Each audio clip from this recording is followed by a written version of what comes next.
Are you curious about GameStop? I was curious about GameStop. Mostly, I want to know what it would actually take in order to justify their current price. It's kind of crazy. Let's take a look. Welcome back, you beautiful 17,000 subscribers. You really are the best, and I laud your interest in figuring out how to value stocks and really understand what it is that you're investing in. So I appreciate you doing that with me and allowing me to help.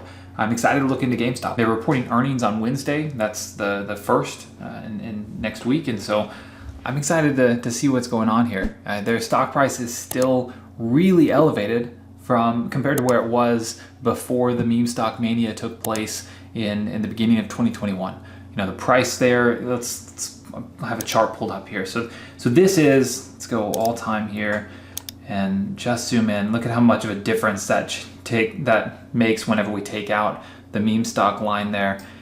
And this is the GameStop that I knew whenever I was getting into investing, and the stock that I would study that, you know, had peaked in 2000, around before the Great Recession, and at a little over 60, and then went all the way down to around 3, you know, and then fluctuated in there, and where when it was at 18, it had a short interest of more than 100%, which was a brilliant discovery to realize how crazy and chaotic that was.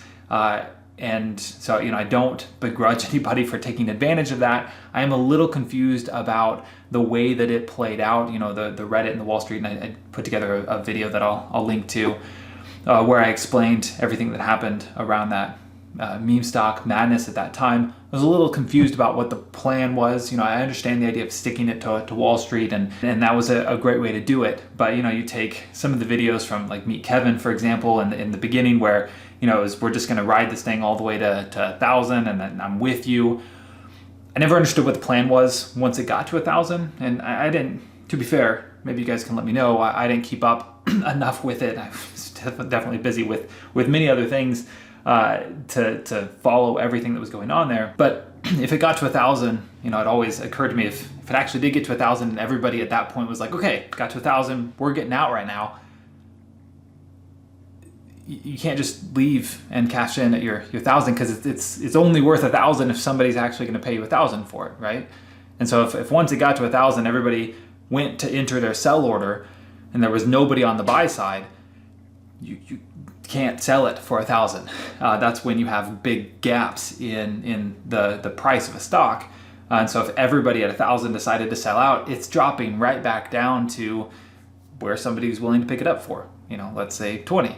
Or 3, I don't know, but everybody would drop right back down to that price. So it's not like you can cash out at 1,000 just because that happened. Anyway, that's not important here, but you can see how that move just completely dwarfs the rest of the chart. And so if we look at, you know, the last 5 years, for example, it's almost like all the trading beforehand was nothing, and now all of a sudden that's what we're dealing with, is this massive spike and then the crazy trading in between. So yeah, I was curious, what would it actually take to justify this price? Because now there's kind of this turnaround story where GameStop is going to slowly shut down all of its brick and mortar operations, which is kind of the reason that, you know, it was a dying stock, it was a dying business, even though, you know, Best Buy has been doing okay with their brick and mortar locations, and they're still running that similar model and successfully. But anyway, that was the trajectory GameStop was taking, and now, after the meme stock madness, after GameStop was actually able to capitalize on that and get a lot of cash on their balance sheet, now they have this turnaround story where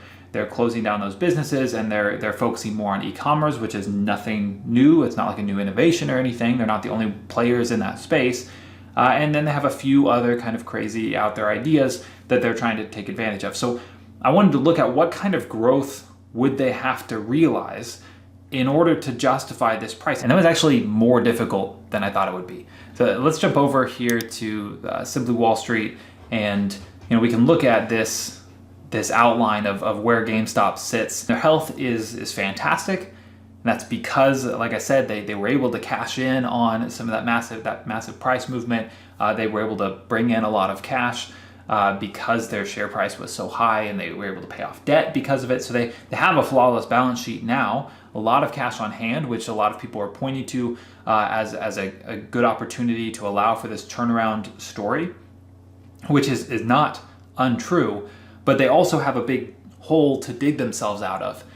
And since it's not anything entirely new or revolutionary that they're doing, I don't know why investors wouldn't rather invest in a company that was starting from the ground level, that didn't have to dig itself out of this hole, and was going to pursue, even all the same things that they're saying that they're going to pursue. Like I said, none of these are significant innovations or anything like that, unless I'm missing something. But in order to get in on this one, you have to pay $8.7 billion, and that's what we're valuing GameStop at today. And the list price, when I look over here on SeekingAlpha, it's at 130. So I mean, it's going up significantly today for whatever reason. So as you try to figure out how we can value this stock, if we're thinking about why we would want to own this company, why we would want to pay almost $9 billion for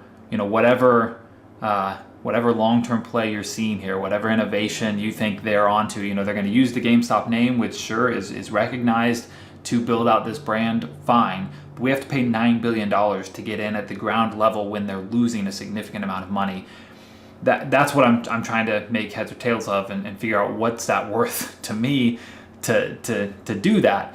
And it's always challenging whenever you have these new high-tech companies that are just generating ridiculous amounts of revenue and they haven't started earning a profit yet. It's difficult to value them. And so a lot of times you find those companies looking at price to sales ratios.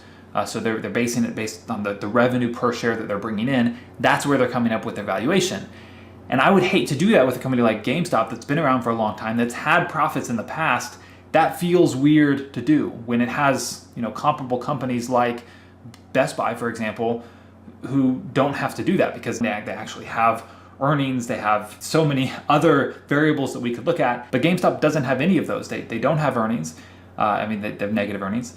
Their EBIT is negative. Their EBITDA is negative. Their free cash flow is negative. We'll look at all that, but we can't value it from any of those aspects. So we have to use a price to sales ratio, which again is a little odd for a company like this. So let's look through some of the valuation metrics where they have a negative PE, but I mean it's really not very relevant whenever you have negative earnings to look at a PE ratio. They can't come up with a PEG ratio here, a PEG ratio, because they're not projecting profitability over the next few years. So their future growth is not looking great either.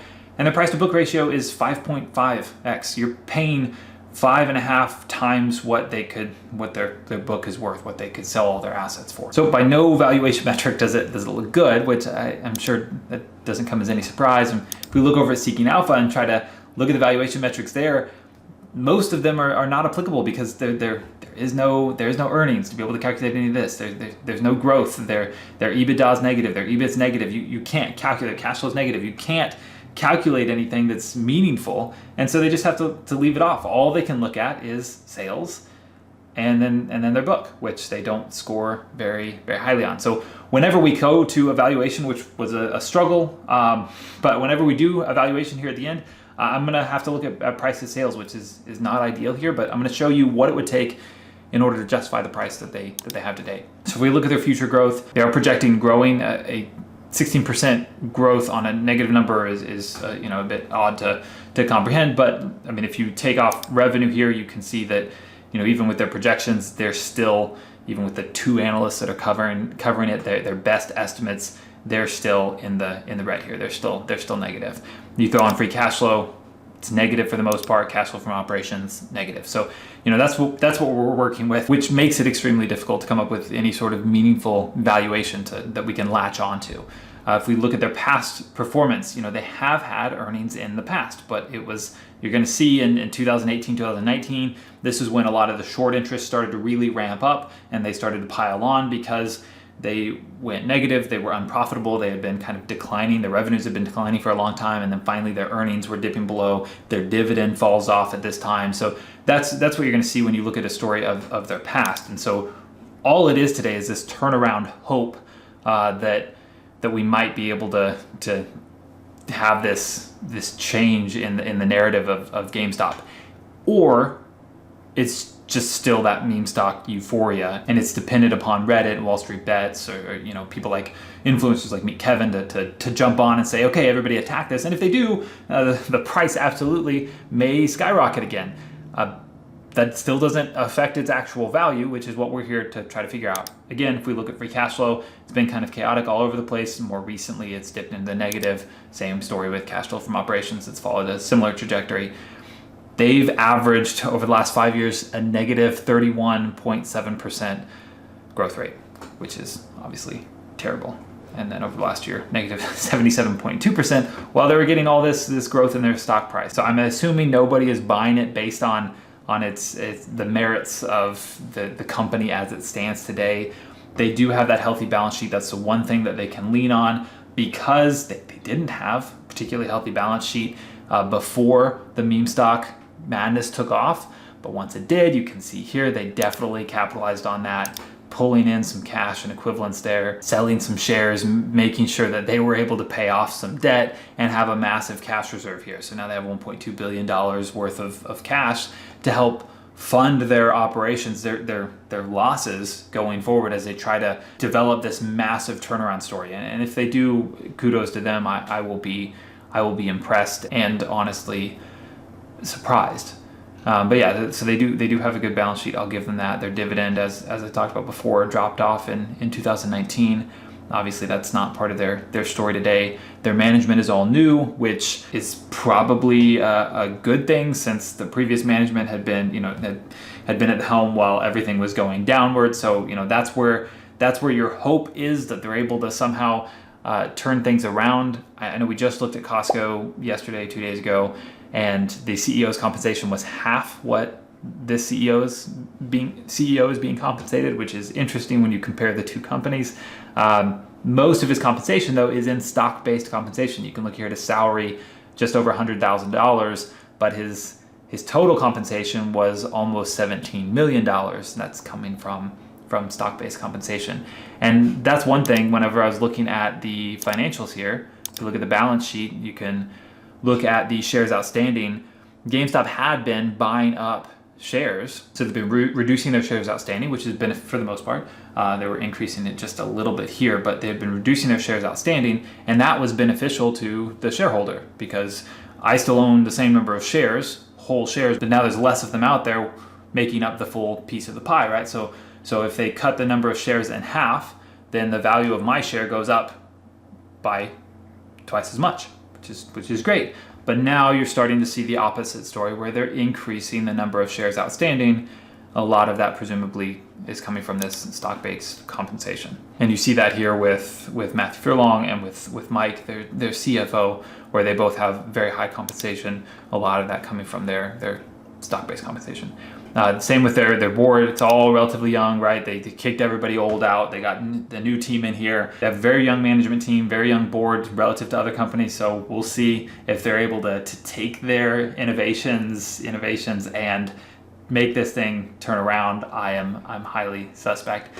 You can look at the insider purchases, which are mostly coming from Ryan Cohen, who, that may be, if he has enough money by the end of all this, maybe he can buy out your shares as the stock adjusts down to a reasonable value. Maybe you'll get Ryan Cohen to come in and keep propping it up and buy you out. But other than that, I'd be very cautious if you're buying GameStop for any reason other than you believe there's some sort of tech turnaround, innovation turnaround story in the future, and you believe in Ryan Cohen's vision, or you're just in it for the gambling, speculation, unpredictability that is, that meme stock mania, and you're hoping to capitalize on that, which, I would advise against either of those, but obviously that's your prerogative. And on that note, before we get into evaluation, I do have to say I'm a practicing professional. This is not financial advice. It absolutely is not financial advice. I think that could probably go without being said in this video, because I'm not painting this in a good light or anything, but definitely check out my disclaimer and disclosure link in the description. Let's jump over to the financials just really quick, just so you can see kind of what's been going on here. Now, normally when I would try to figure out how I'm going to value it, if I put together an analysis, a valuation table, as we've been doing in our deep dive videos, I would look at, ideally, we could look at net income, we could look at earnings per share, but those have been negative for a really long time. And the percentages, if we switch this to year-over-year growth, So the percentage change from year to year is just kind of all over the place. It's very unpredictable. So there's not really a consistent growth rate in one way or one direction or the other to be able to anticipate what it's going to look like over the next 7 years. Again, if you did that, it's going down. If that was the kind of number that you were going to use, it's already negative, and it's historically has negative growth. So obviously that's not a way that anybody's going to value it. They're trying to come up with some story about what's going to change the trajectory of this company and what's going to make it profitable. That makes using past data and past numbers very, very difficult, irrelevant. We can see the same thing here with leverage free cash flow or any of these figures where they're just all over the place.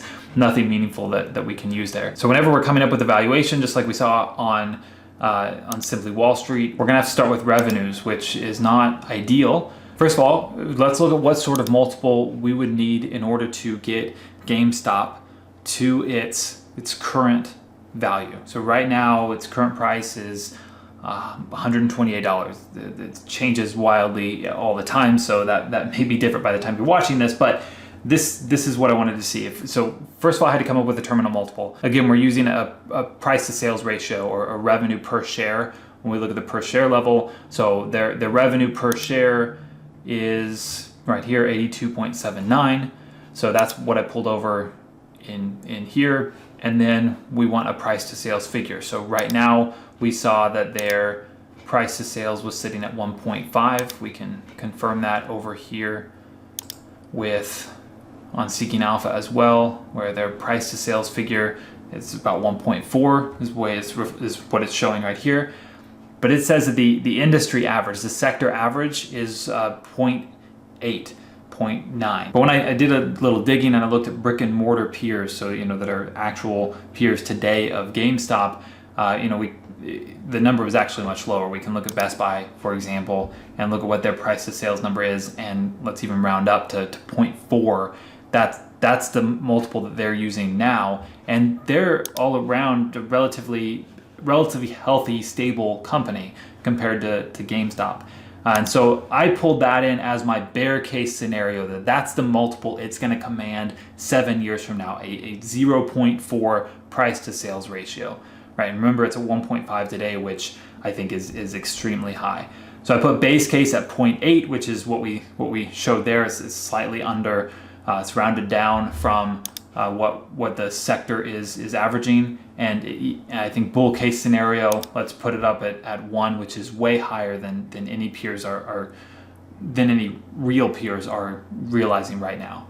Okay, so with those assumptions, with those multiples, what sort of growth rates will we need to realize in order to get this base case up to where it's trading at today? So if it's trading at 130 today, looks like we would need 21% growth rate on their sales figures in order to justify that multiple, that price today. So if you expect over the next 7 years for their revenue to grow by 21% per year, and you expect them to have a terminal multiple 0.8 price to sales ratio 7 years from now, that's justifying your valuation of GameStop today. With the bull case, with the multiple of 1, it's closer to 17%.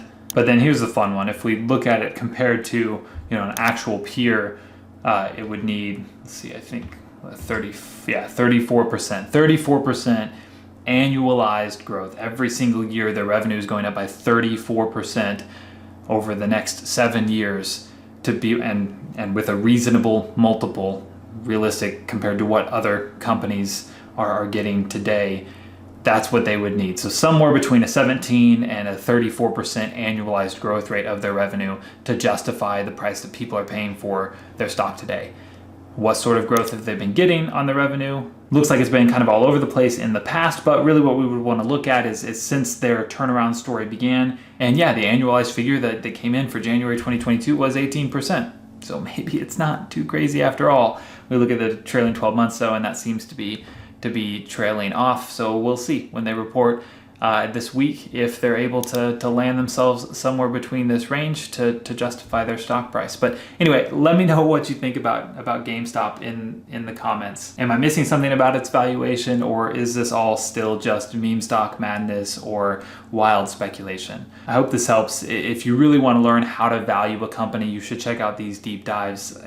I know they'll help. I look forward to seeing you there. I wish you all the best. Take care.